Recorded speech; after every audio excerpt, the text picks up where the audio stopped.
yo también, un programa en el que los temas sociales y la discapacidad son los protagonistas. Desde FAM para Candil Radio, todos los jueves de 2 a 2 y media de la tarde en el 87.6 de la FM. Escúchalo también en nuestra web www.candilradio.com.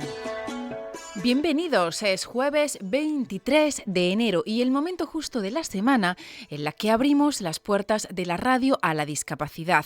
Como saben, este es un espacio de la Federación Almeriense de Asociaciones de Personas con Discapacidad, entidad que precisamente ha sido anfitriona de las principales autoridades judiciales en su residencia de gravemente afectados. Esto y el resto de temas, si les parece, se los presentamos ya en el sumario. Comenzamos.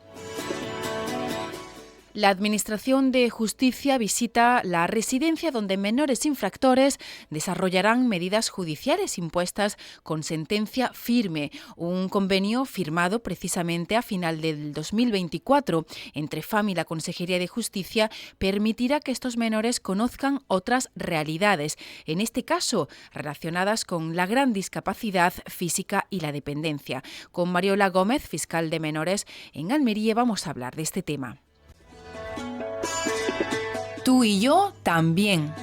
En el contexto de un convenio firmado a final de año entre la Federación de Personas con Discapacidad Física, más conocida como FAM, y la Consejería de Justicia, concretamente el director general de Justicia y Planificación de la Junta, pues firmaron precisamente ese convenio. Valentín Sola, el presidente de FAM, y Esteban Rondón, el director general. Ayer se llevó a cabo en la residencia de gravemente afectados una visita en la que las principales autoridades de la Administración de Justicia pues visitaron las instalaciones de esta residencia para hacerse una idea de todo lo que pueden hacer y aprender los menores infractores de Almería. Para hablar de este tema saludamos a nuestra primera invitada. Ella es Mariola Gómez, la fiscal delegada de menores en nuestra provincia. Mariola, bienvenida, muy buenas tardes. Hola, buenas tardes. Mariola, antes de nada me gustaría preguntarle, tuve la oportunidad de hacerlo ayer cuando concluyó esta visita, pero quería compartirlo con toda nuestra audiencia. Usted no había visitado estas instalaciones, esta residencia referente en Andalucía. ¿Qué impresión se llevó cuando finalizó este recorrido, esta visita? Pues bueno, primero muchas gracias por contar con mi testimonio y sobre todo por transmitirlo, no solamente como profesional, sino también pues para como en primera persona ver este tipo de instalaciones. No la conocía, la verdad es que desconocía, sabía de la existencia de esta federación, lógicamente, y de su gran labor, pero no tenía conocimiento de cómo era esta residencia. Y es cierto que una vez que fui allí me sorprendí porque yo no tenía ningún spoiler, es decir, no he visto absolutamente nada. De hecho, posteriormente a la visita, entré en internet, porque ahí también cualquiera puede ver por dentro cómo es un poco el centro, ¿no? Uh-huh. Y por eso me sorprendí mucho más, por ver las instalaciones, por ver la calidad humana y por observar que tiene recursos realmente pioneros a nivel nacional. Uh-huh. Y eso me alegró profundamente por ver el servicio tan importante que se da a la ciudadanía y sobre todo a estas personas que tienen esta discapacidad grave y que le genera un vuelco tan grande en su vida. Imagino que se fue con las ideas aún más claras de qué tipo de trabajos pueden hacer esos menores infractores, no privativos de libertad, una vez tengan esa sentencia, ¿no? Sobre la mesa y que van a poder desarrollar allí. Pero resumiéndonos, ¿qué es lo que cree usted, como fiscal de menores, lo que mejor le va a venir después de pasar una temporada por este recurso haciendo X función? Sí, pues la verdad que este convenio entre la Dirección General de Justicia Juvenil y FAN es extraordinario, porque al igual que ocurre con FAN y con su trabajo, a veces la justicia juvenil es muy desconocida. Uh-huh. Y por eso, al darse la mano a ambas, va a ser importantísimo. Partimos de que el procedimiento de menores es un procedimiento sancionador, una vez que se ha celebrado un juicio y tiene su sentencia firme ese menor, con todas uh-huh. las pruebas, etcétera, con todas las garantías, pero vamos más allá. En justicia juvenil no solamente es la determinación y prueba de unos hechos, de un delito y una sanción, sino que esa sanción tiene que tener una finalidad, que es reeducar a ese menor y que no vuelva a cometer esos hechos y que entienda perfectamente que eso no se puede producir por la lesión, menoscabo y daño que produce en otras personas, Claro. en esas víctimas. Entonces, ¿qué aporta que un menor cumpla su medida ayudando, trasladando, cooperando dentro de la residencia o dentro del centro de FAM? Pues muy claro, está viendo situaciones duras y dramáticas que quizás nunca había sido capaz de pararse a observar. Y entonces eso le va a hacer pensar, reconducir y recapacitar sobre lo que ha hecho. Por eso, ayer mismo, cuando estábamos también con personal de los equipos técnicos de la Fiscalía de Menores y del Juzgado de Menores, que también se desplazaron, conforme íbamos viendo las instalaciones y los usuarios, íbamos pensando qué tipo de delitos serían ideales. Y nos encontramos pues menores que cometen delitos contra la integridad moral, delitos como el acoso escolar o el bullying, delitos de violencia familiar contra sus familiares, delitos de amenaza, es decir, sobre todo delitos en los que se observa una falta de control, de impulso de esos menores y que atentan contra las personas especialmente. No son tanto bien delitos patrimoniales como delitos contra las personas. Entonces, cuando ellos observen las situaciones en las que se encuentran otros ciudadanos de la sociedad y que necesitan su ayuda y sobre todo que ellos ayudando pueden convertirse en algo importante para esas personas, eso es increíblemente importante, va a ser muy bueno para ellos. De repente va a transformar su energía que estaba siendo negativa hacia los demás, va a convertirse en una energía positiva para ayudar a los demás.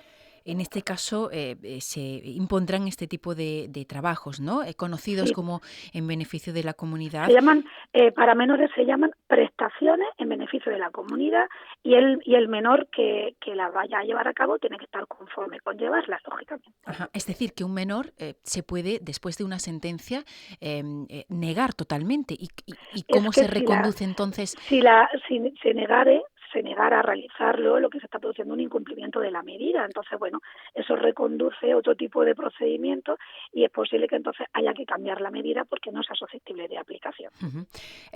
Ayer hablábamos precisamente en esa visita que hay dos tipos de sentencias, las no privativas de libertad, Sí. colaborando no solo con entidades sin ánimo de lucro, en este caso como FAM, a partir de cuando un juez dicte una sentencia a un menor que haya cometido algún hecho delictivo, pero también se dan los casos en los que sí se privan de libertad. ¿Dónde se mandan a estos menores, fiscal? Sí, bueno, de forma general puedo decir que están los llamados centros de menores infractores, ¿vale? Y aquí en Almería tenemos dos centros de menores infractores muy importantes que tienen también bastante reconocimiento a nivel nacional, que son El Molino y otro que se encuentra en Tierras de Oria.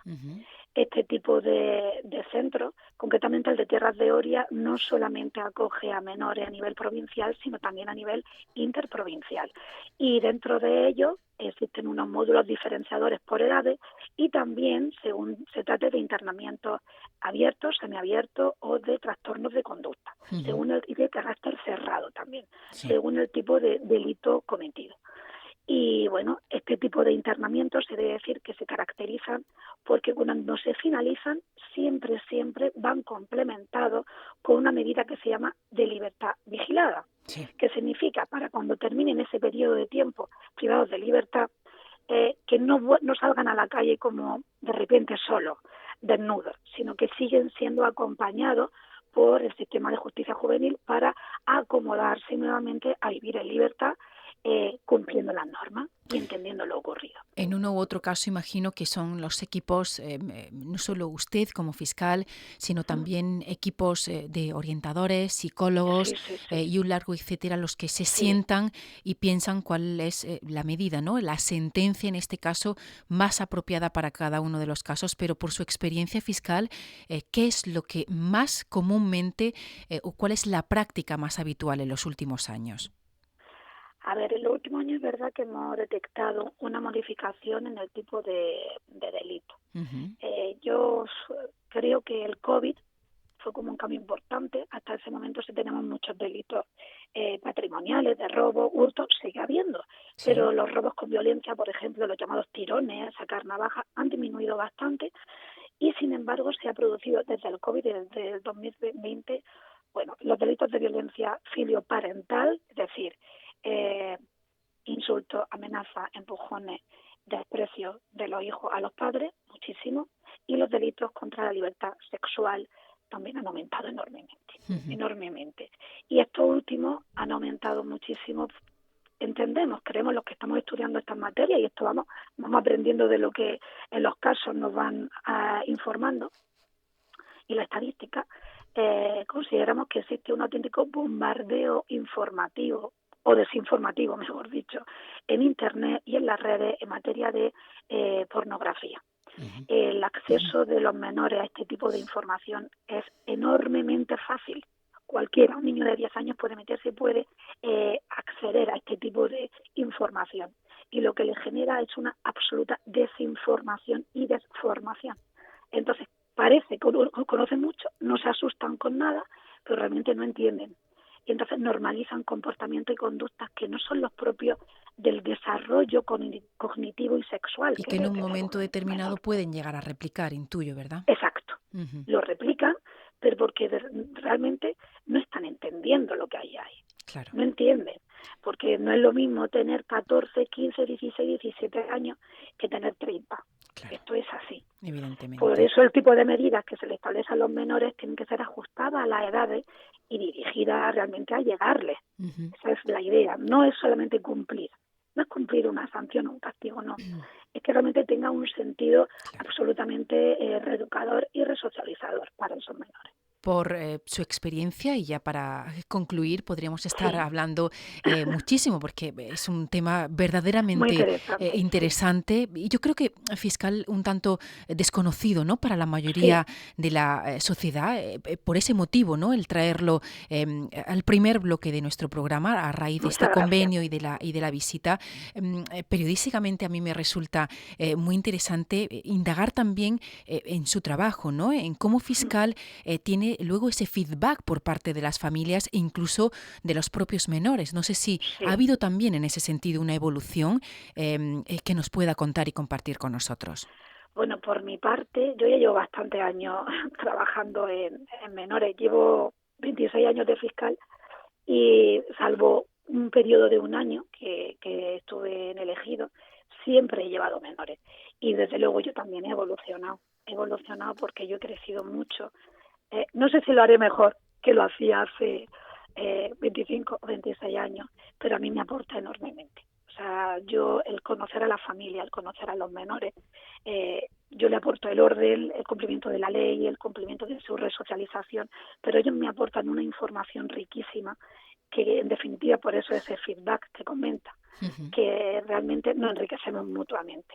Y entonces comprendo aún mejor las situaciones y, sobre todo, siempre busco algo, intentar aportar soluciones.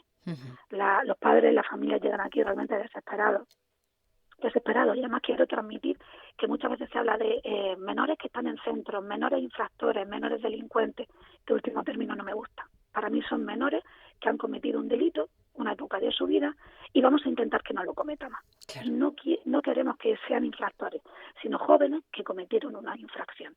Así de simple, pero así de complicado también, a su vez.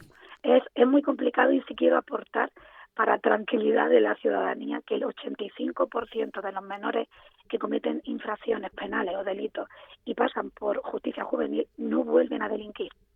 Eso significa que se evita que luego continúen su carrera, que no inicien una carrera delictiva y no la continúen en mayores. Y esto es algo realmente satisfactorio para nosotros, puesto que tenemos unos equipos y unos profesionales muy buenos, muy entregados en este trabajo. Pues Mariola Gómez, fiscal delegada de menores en Almería, ha sido un auténtico placer tenerla con nosotros en el programa. Creo que en los 16 años de programa es la primera vez que la tenemos, así que le agradecemos que haya sacado ese huequito en su apretada agenda para contarles a nuestra audiencia todos pues los detalles de su día a día. Mariola, gracias por acompañarnos. Un abrazo. Gracias a vosotros y enhorabuena por vuestro programa y por vuestro trabajo, de verdad. Muchas gracias. 87.6